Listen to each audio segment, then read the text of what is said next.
workers want unions, right? Unions are immensely popular right now, especially among young people. Workers are in motion all across the board.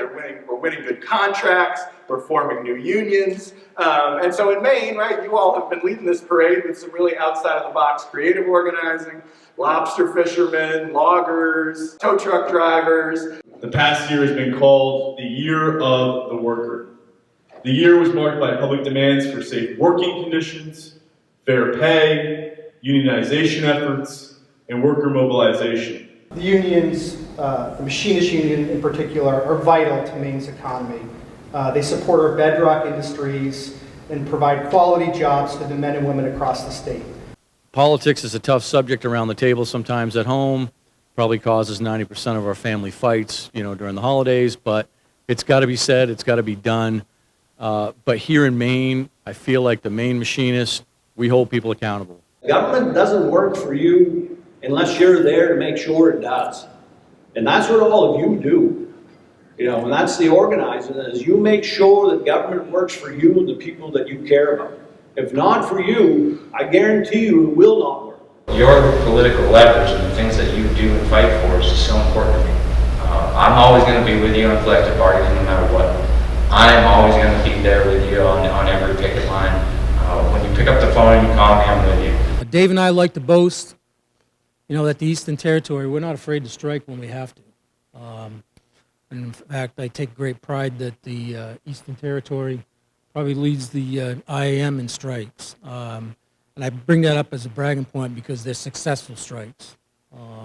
They're strikes when our members have been pinned up against the wall and have chosen to fight, and they're fights that we have won. We are the fighting machinists, and I'm here to tell you there was a company called Bath Ironworks who saw firsthand what the fighting machinists do when we stick together and we join together and fight, brothers and sisters. It's so important for all of us to work together to move collectively forward the organization. Our union needs to move forward. There's more power in numbers. That's why it's so important for people to come to the state council meetings. When we talk about, solidarity, in solidarity, you know what that means.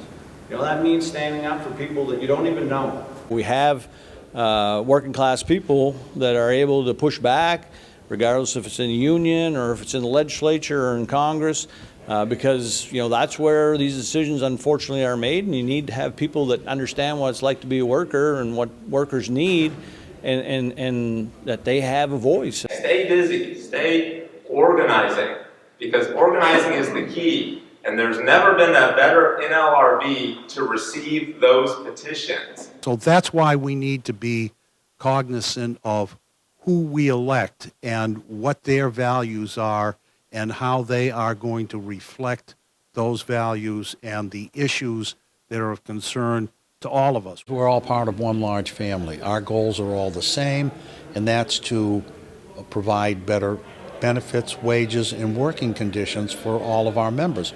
Whether they work in a paper mill in Woodland, a shipyard in Bath, they're a public employee in Wiscasset.